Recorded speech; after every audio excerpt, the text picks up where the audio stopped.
بسم اللہ الرحمن الرحیم. السلام علیکم ورحمۃ اللہ وبرکاتہ. وعلیکم السلام. کل ہم نے کون سا پارہ پڑھا تھا؟ 13واں پارہ. اور آج ہم پڑھیں گے 14واں پارہ انشاءاللہ. ٹھیک ہے. 14ویں پارے میں سب سے پہلے اللہ رب العالمین نے کافروں کی حسرت بیان فرمائی ہے کہ کافر لوگ قیامت والے دن مسلمانوں کو دیکھ کر حسرت محسوس کریں گے کہ کاش کہ ہم بھی مسلمان ہوتے، کہ کاش کہ ہم بھی مسلمان ہوتے. یعنی ہمارا مسلمان ہونا اللہ تعالیٰ کی بہت بڑی نعمت ہے. ہمارا مسلمان ہونا اللہ تعالیٰ کی بہت بڑی نعمت ہے کہ ہم سب مسلمان ہیں. تو سب سے پہلے صبح اٹھ کر اللہ تعالیٰ کا شکر ادا کیا کریں کہ اللہ تعالیٰ نے ہمیں مسلمان گھرانے میں پیدا فرمایا. ٹھیک ہے. اس کے بعد اللہ تعالیٰ نے قرآن کریم کی حفاظت کا اعلان فرمایا ہے کہ قرآن کریم کی حفاظت کا ذمہ ہم خود لیتے ہیں. قرآن کریم جیسا اللہ تعالیٰ نے اتارا اسی طرح اللہ تعالیٰ قیامت تک اس کو برقرار رکھیں گے انشاءاللہ. پھر اس کے بعد اللہ تعالیٰ نے اس صورت میں اس پارے میں پہلے جو امتیں گزر گئی ہیں، قوم عاد، قوم لوط، قوم سمود، ان کی ہلاکت کی وجہ بتائی کہ ان کو کیوں ہلاک کیا گیا. ان کو ان کی تکبر کی وجہ سے ہلاک کیا. کس لیے ہلاک کیا؟ تو اس سے ہمیں کیا پتہ چلتا ہے کہ ہم نے کبھی بھی تکبر نہیں کرنا. ہم نے کبھی بھی تکبر نہیں کرنا کیونکہ تکبر انسان پر جچتا نہیں ہے. ٹھیک ہے. تکبر انسان پر جچتا نہیں ہے. انسان کو تکبر اچھا نہیں لگتا. ٹھیک ہے. اس سے ہمیں کیا پتہ چلا؟ ہم نے کبھی تکبر نہیں کرنا انشاءاللہ. ٹھیک ہے.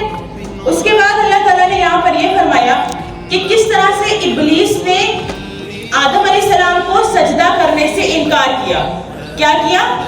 سجدہ کرنے سے انکار کیا. جب اللہ تعالیٰ نے اس کو حکم دیا تھا، جب اللہ تعالیٰ نے ابلیس کو حکم دیا کہ آپ آدم علیہ السلام کو سجدہ کرو، تو ابلیس نے سجدہ کرنے سے انکار کر دیا.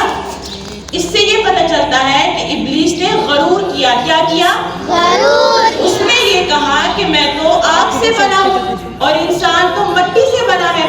اب میں کیسے انسان کو سجدہ کروں؟ ٹھیک ہے. کہ میں کیسے انسان کو سجدہ کروں. تو اس نے کیا کیا؟ غرور کیا. اور غرور کا سر نیچے ہوتا ہے. پڑھا ہے نا آپ لوگوں نے؟ غرور کا سر نیچے ہوتا ہے. تو ہم نے غرور بھی نہیں کرنا. پہلی چیز تکبر نہیں کرنا، دوسری چیز غرور نہیں کرنا. پھر اس کے بعد اللہ تعالیٰ نے سورۃ النحل میں زمین اور آسمان کی تخلیق کے بارے میں بتایا کہ اللہ تعالیٰ نے زمین کو بنایا اور زمین میں انسان کے لیے بہت ساری نعمتیں اللہ تعالیٰ نے پیدا فرمائی. پھر اللہ تعالیٰ نے آسمان کو بنایا جو ہمارے لیے چھت کی طرح ہے. ہمارے لیے چھت کی طرح ہے. پھر اس کے بعد اللہ تعالیٰ نے ہمارے لیے مویشی بنائے، گائے، بکری، بھینس. ہم سب ان کا گوشت بھی کھاتے ہیں، ان کی کھال بھی استعمال میں لاتے ہیں اور ان کا دودھ بھی پیتے ہیں. ٹھیک ہے. پھر اس کے بعد اللہ تعالیٰ نے ہمیں شہد کی مکھی کے بارے میں بتایا. آپ سب شہد کھاتے ہیں نا؟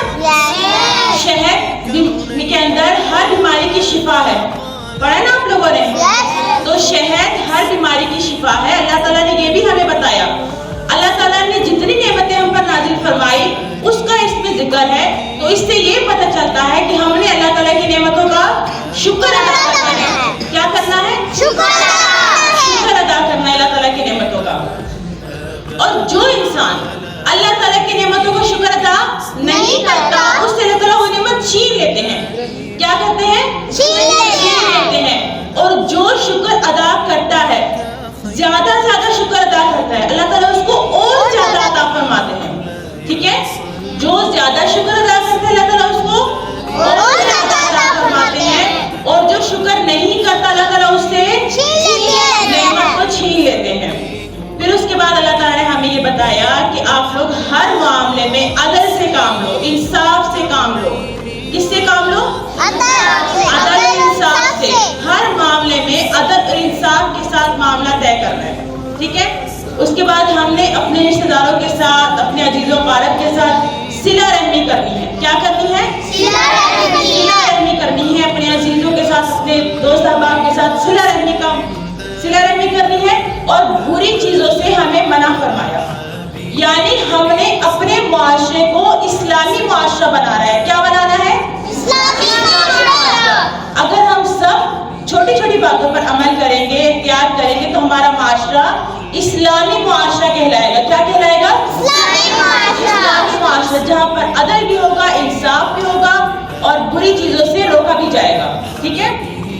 پھر اس کے بعد اللہ تعالیٰ نے یہ فرمایا کہ اللہ تعالیٰ نے جتنے بھی نبی بھیجے 1,24,000 نبی بھیجے, اور ہر نبی نے یہ کہا کہ اللہ کی عبادت کرو, اللہ ایک ہے. اللہ کی عبادت کرو, اللہ ایک ہے. ہر نبی نے ہمیں یہی بتایا ہے. اور پھر اس کے بعد اللہ تعالیٰ نے جب نبیوں کو کہا نا کہ آپ لوگ دعوت دو, لوگوں کو دعوت دو کہ اللہ ایک ہے اور اللہ کی عبادت کرو, تو جب لوگوں نے تکلیفیں دی انبیاء کو, تو اللہ تعالیٰ نے ان کو صبر کی تلقین کی. کس چیز کی تلقین کی؟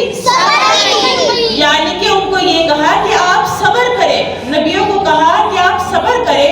جب اللہ تعالیٰ نے نبیوں کو صبر کرنے کا حکم دیا, تو ہمیں یہ پتہ چلتا ہے کہ ہم نے بھی ہر امتحان میں, ہر معاملے میں صبر کرنا ہے. کیا کرنا ہے؟ شاباش, ہم نے بھی صبر کرنا ہے. پھر اس کے بعد اللہ تعالیٰ نے اس میں نبی کریم صلی اللہ علیہ وسلم کو تسلی دی ہے کہ اگر کافر آپ کی بات نہیں مانتے تو آپ کا کام منوانا نہیں ہے, آپ نے صرف اور صرف دعوت دینی ہے اور آگے عمل کرنا ان کا کام ہے. جس طرح ہم آپ کو بتاتے ہیں کہ آپ نے یہ کام کرنا ہے, اب آپ کو ہم نے راستہ بتا دیا, اب اگر آپ اس راستے پر جائیں گے تو پھر آپ کو جنت ملے گی, نعمتیں ملیں گی, اور جنت میں بہت زیادہ نعمتیں ہوں گی جس کو آپ نے سوچا بھی نہیں ہوگا. ٹھیک ہے. اور اگر نہیں مانیں گے تو پھر گناہ ملے گا. ٹھیک ہے.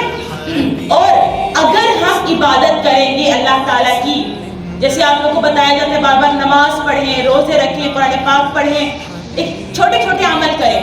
اگر آپ عبادت کریں گے تو آپ کو پتہ ہے عبادت کرنے سے ہمارا دل مضبوط ہو جاتا ہے. عبادت کرنے سے ہمارا دل مضبوط ہو جاتا ہے, اور جب ہم عبادت کرتے ہیں تو ہمارا دل لگا ہی رہتا ہے اس عبادت میں. پھر ہم سوچتے ہی نہیں کہ ہم یہ چیز چھوڑ دیں. ٹھیک ہے. پھر ہمیں اس چیز میں لذت ملتی ہے, اس چیز میں ہمیں مزہ آتا ہے. کیا آتا ہے؟ مزہ. اور جب ہمیں کسی چیز میں مزہ آنے لگے نا تو پھر ہم وہ چیز نہیں چھوڑتے نا, کیونکہ ہمیں تو اس چیز میں مزہ آ رہا ہے.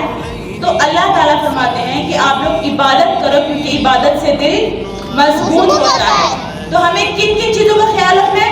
غرور نہیں کرنا, تکبر نہیں کرنا, اللہ تعالیٰ کی ہر نعمت کا شکر ادا کرنا ہے, ناشکری بالکل بھی نہیں کرنی ہم نے, اور اس کے علاوہ ہم نے صبر کرنا ہے اور اللہ تعالیٰ کی عبادت کرنی ہے انشاءاللہ. ٹھیک ہے.